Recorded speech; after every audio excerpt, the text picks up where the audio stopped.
দুপক্ষের সংঘর্ষ। আসলে বিষয়টা দুপক্ষের সংঘর্ষ নয়। একটি পক্ষ যারা তাবলিগ জামাত বাংলাদেশ শুরাই নিজাম নামে পরিচিত, ওনারা আনেওয়ালা ইজতেমা 2025 যা কিনা 31 জানুয়ারি ও 1-2 ফেব্রুয়ারি শুরু হবে, ওই ইজতেমার জন্য মাঠ প্রস্তুতির কাজে মাঠে অবস্থান করতেছিল এবং সারাদিন অক্লান্ত পরিশ্রম করে ক্লান্ত শ্রান্ত শরীর নিয়ে রাত্রে ঘুমাচ্ছিল। ঠিক রাত 3টায় এদেশীয় সাতপন্থী নামে পরিচিত একটি গ্রুপ রাত্রে টঙ্গী ময়দানের ভিতরে প্রবেশ করে এই হামলা চালায়। যে হামলায় আমাদের 3 জন ব্যক্তি শহীদ হয়েছে এবং শতাধিক ব্যক্তি আহত অবস্থায় বিভিন্ন হাসপাতালে মুমূর্ষু অবস্থায় আছেন। আমরা আল্লাহ তাআলার কাছে দোয়া করি, আল্লাহ তাআলা তাদেরকে যেন খুব দ্রুত সুস্থ দান করুক। বাকি ইনশাআল্লাহ যে কথাটা আপনাদের মাধ্যমে আমরা মেসেজ দিব তা হলো, এই হামলাটা ছিল পূর্ব পরিকল্পিত হামলা এবং ওনারাই এটার ডকুমেন্টস বা প্রুফ রেখে গেছেন। সাতপন্থীদের উচ্চ মুরব্বী এই দেশের সৈয়দ ওয়াসিবুল ইসলাম সাহেব, উনি চিঠি লিখেছেন এবং চিঠিতে এই বিষয়ে উল্লেখ করেছেন যে সবাই শুধু 3 চিল্লা সাথীই না, যারা তাবলিগ 1 চিল্লা দিয়েছেন, 3 দিন দিয়েছেন বা দেয় নাই, তাবলিগের কাজকে মোটামুটি পছন্দ করে নওজোয়ান সবাই যেন ময়দানে চলে আসে। এবং সে লিখেছে সবাই শুকনা খাবার, সবাই লাঠি এবং টর্চ লাইট সাথে রাখবো। আমাদের প্রশ্ন হলো, বর্তমান জমানায় ডিজিটাল এক বাংলাদেশের মতো দেশ আমরা পেয়েছি, এই দেশে এই সময় সবার সাথে টর্চ লাইট রাখার প্রয়োজনীয়তা কি দেখা দিল? এটা দ্বারা স্পষ্ট হয় যে রাতের আধারে তারা যখন সব অন্ধকার হয়ে যাবে তখন প্রবেশ করবে এবং এই টর্চ লাইটের প্রয়োজনীয়তা তখন দেখা দিবে। ঠিক তাই তারা করেছে। তারা রাতের আধারে ময়দানে প্রবেশ করে আমাদের ঘুমন্ত সাথীগুলোকে মেরে রক্তাক্ত করে ফেলল। এর মামলা আমরা করেছি এবং মাননীয় স্বরাষ্ট্র উপদেষ্টা আমাদেরকে কমিটমেন্ট করেছেন যে ইনশাআল্লাহ উপযুক্ত শাস্তি ওনারা ইনশাআল্লাহ ওনাদের পক্ষ থেকে দিবেন। আইনের আওতায় এনে সবাইকে উপযুক্ত শাস্তি দেওয়া হবে এবং অলরেডি ইতিমধ্যে তাদের একজন গ্রেফতারও হয়েছে, বাকিরাও ইনশাআল্লাহ অতি শীঘ্রই হবে। বাকি এইরকম একটা জঘন্য কাজ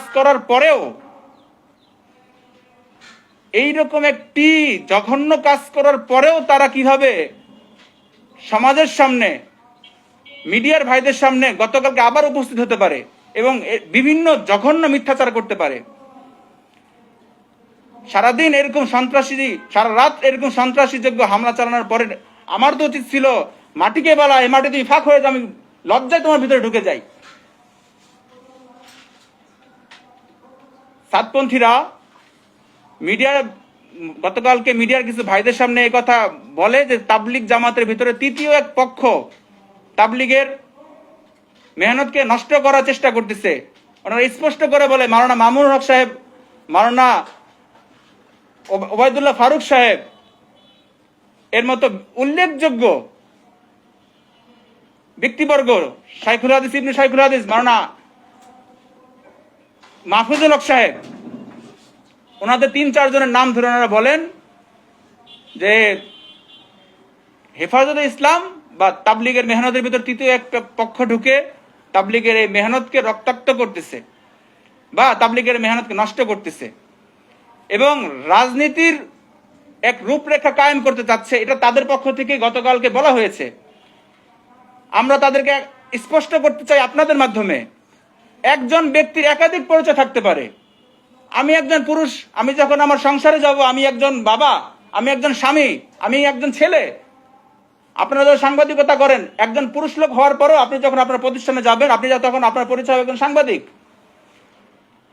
আপনারা সবাই জানেন হেফাজতে ইসলাম একটি অরাজনৈতিক দল, এখানে রাজনীতির কোনো ক্লেশ মাত্র নাই। হ্যাঁ, মাওলানা মামুনুল হক সাহেব রাজনীতির অন্য একটি প্ল্যাটফর্মে থাকতে পারেন, খেলাফত যুব মজলিসে থাকতে পারেন, কিন্তু সর্বোপরি যে বিষয়টা দেখতে হবে, উনি একজন আলেম এবং দাওয়াত ও তাবলীগের মেহনত দিনের একটি মেহনত এবং দিনের ধারক বাহক হচ্ছেন হযরত উলামায়ে কেরাম।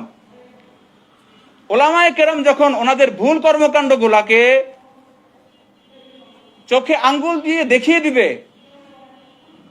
তখন তারা তাকে আলেমের কাতার থেকে বাদ দিয়ে রাজনৈতিক ব্যক্তির কাতারে নিয়ে যাওয়ার ঘৃণ অপচেষ্টা লিপ্ত হয়ে থাকে।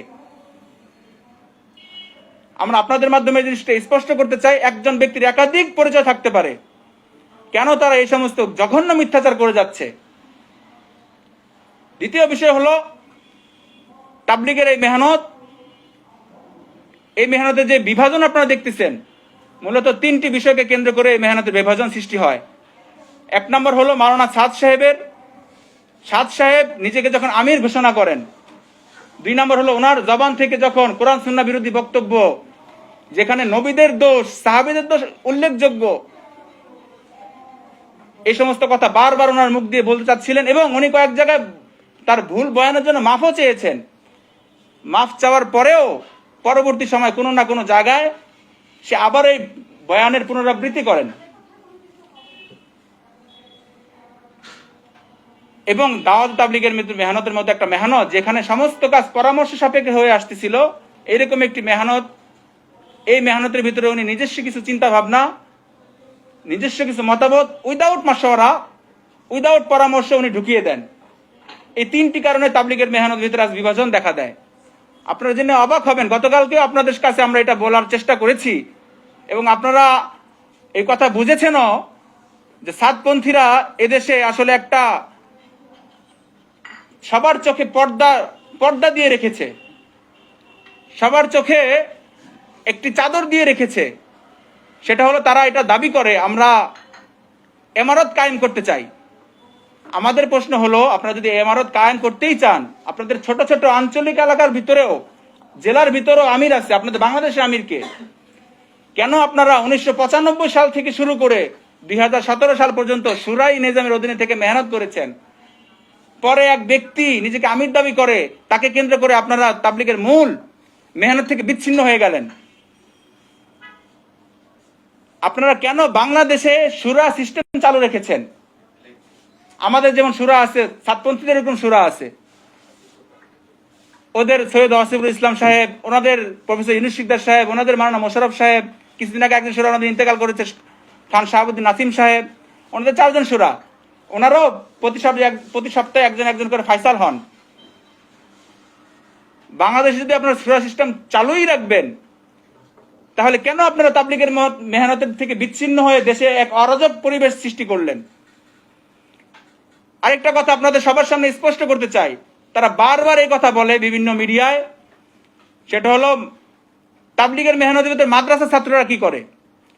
এখানে দুইটা বিষয়, একটা হলো আমাদের কাকরাইল মসজিদে মাদ্রাসা উলুম দিনিয়া নামে একটি মাদ্রাসা আছে, যেটার একটা অংশ টঙ্গী ইজতেমার ময়দানে অবস্থিত, যেটাকে হেফজখানা বলা হয়। সারা বছর বাচ্চারা ওখানে কোমলমতি শিশুরা হেফজ করে। এই বাচ্চাদেরকে নিয়েও তারা জঘন্য মিথ্যাচারে লিপ্ত হয়েছে। গত 1 ডিসেম্বর 2018 সালে হয়েছে, এবারও হয়েছে। বাচ্চারা তাহাজ্জুদের রক্তে উঠে কোরআন হেফজ করতেছিল, এই বাচ্চাদের সাথে তারা ফুটবলের মতো আচরণ করেছে, ছোট ছোট বাচ্চাদেরকে এভাবে লাথি মেরেছে। পরবর্তী সময় মিডিয়ার ভাইদের কাছে এই জিনিসটা তারা আনার চেষ্টা করেছে, দেখেন তাবলীগের মেহনত, আমাদের তাবলীগের সাথীদের কাজ, এখানে মাদ্রাসা ছাত্ররা কেন আসলো? আরে ভাই, এটা তো মাদ্রাসা হেফজখানা একটা, এখানে এটা তো আপনারাও জানেন। দ্বিতীয় বিষয় হলো ইজতেমার ময়দান, টঙ্গী যে বিশ্ব ইজতেমার ময়দানে আমরা ইজতেমা দেখি, এখানে যে সেটআপটা আমরা দেখি, এই যে বাঁশ, এই যে খুঁটি, এই যে মাঠ পরিষ্কার করা, এই যে সামিয়ানা টাঙানো, মাইকের ইন্তজাম করা, লাইটের ইন্তজাম করা, বিদ্যুতের ইন্তজাম করা, এই সমস্ত কাজ তাবলীগের সাথীদের সাথে সাথে মাদ্রাসার বড় ছাত্ররাও করে থাকে। মাদ্রাসার ওস্তাদরা একটা টাইম ঠিক করে একটা ওয়াক্তের জন্য বা একটা বেলার জন্য মাদ্রাসা ছাত্রদেরকে টঙ্গী ময়দানে ইজতেমার প্রস্তুতিমূলক কাজের জন্য পাঠান। তখনও ছিল 2018 সালে, এখনো ছিল, তারা মাঠ প্রস্তুতির জন্য কাজ করে যাচ্ছিলেন। কিন্তু সাতপন্থীরা এখানে মিডিয়ার ভাইদের মাধ্যমে মানুষের কাছে একটি অন্য একটা অবস্থা প্রকাশ করার চেষ্টা করতেছে। তাবলীগের মেহনত 1 মিনিটে সমস্যার সমাধান সম্ভব, যদি তারা চায়। এই মেহনতকে আর রক্তাক্ত করবে না, এই মেহনতকে আর কলঙ্কিত করবে না, এই মেহনতকে সাধারণ মানুষের কাছে আর প্রশ্নবিদ্ধ করবে না। তারা মাওলানা সাদ সাহেবের কাছে যাক, তার ইমারত থেকে তাকে ফেরত আসতে বলুক, মাওলানা সাদ সাহেবকে এই কথা বলুক যে আপনি দারুল উলুম দেওবন্দে যান, যে সমস্ত ভুল বয়ানগুলো আপনি করেছেন, নবীদের দোষ সাহাবীদের দোষ আপনার বয়ানের ভিতরে উল্লেখ করেছেন এবং কোরআন সুন্নাহ বিরোধী বক্তব্য আপনি দিয়ে গেছেন, এর জন্য দারুল উলুম দেওবন্দে আপনি যে মাফ চান, দারুল উলুম দেওবন্দ যদি আপনার এই মাফ চাটাকে অ্যাকসেপ্ট করে নেয় এবং মাওলানা সাদ সাহেব যদি আর ভবিষ্যতে এই বয়ানের কোনো পুনরাবৃত্তি কোথাও না করে, এটা যদি সে অঙ্গীকার করে এবং নিজস্ব যে চিন্তা ভাবনাগুলো দাওয়াতের মেহনতের ভিতরে ইনক্লুড করে দিয়েছিল উইদাউট মাশওয়ারা, এটা থেকে যদি মাওলানা সাদ সাহেব ফেরত আসে, যার কারণে তাবলীগের মেহনতে বিশৃঙ্খলা দেখা দিয়েছে, 1 মিনিটে ইনশাআল্লাহ এই মেহনতের সমস্যার সমাধান হয়ে যাবে। আমরা আপনাদের মাধ্যমে বার্তা দিতে চাচ্ছি ইনশাআল্লাহ, তারা যদি প্রকৃত তাবলীগের সাথী হয়ে থাকে তারা এই কাজগুলা করুক, দাওয়াতের মেহনতকে তারা যেন আর রক্তাক্ত না করে, আর প্রশ্নবিদ্ধ না করে, আর সমালোচনার একটা বস্তুতে পরিণত না করে।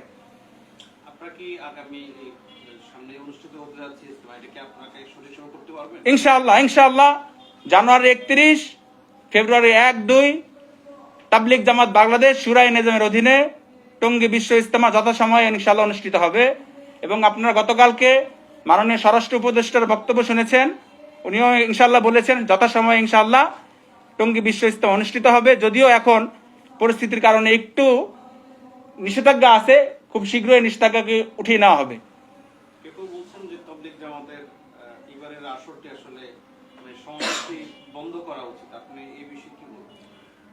কেউ কেউ কারো কারো বক্তব্য এরকম থাকতেই পারে, তাদের বক্তব্যকে তো আমরা বাধা দিতে পারবো না। সবারই কিছু না কিছু চিন্তাধারা নিজস্ব থাকবেই। আমরা যেটা বলবো, যারা এই মেহনতকে কুলুষিত করতেছে, যারা এই মেহনতকে রক্তাক্ত করতেছে, যারা প্রশাসনের সিদ্ধান্তকে বারবার বৃদ্ধাঙ্গুলি দেখাচ্ছে, তাদেরকে বয়কট করা হোক, তাদেরকে নিষিদ্ধ করা হোক, যাতে এই সমস্যার আর কোনো অস্তিত্বই না থাকে। এই সমস্যার সমাধান যেন ইনশাআল্লাহ সুন্দর সুষ্ঠুভাবে হয়ে যায়। আচ্ছা, এই যে মাওলানা মামুনুল হক সহ যে সকল হেফাজত নেতার কথা ছাত্রছাত্রীরা বলছে, এনারা আসলে ঠিক কবে নাগাদ এই আপনাদের তাবলীগের সঙ্গে জড়িত হয়েছে এবং তাদের যে অভিযোগ যে তাদের কারণে আসলে এই বিভক্তি বা এই সংঘর্ষগুলো হচ্ছে, কি বলবেন? আসলে এই বিষয়টা একটু ক্লিয়ার হওয়া দরকার।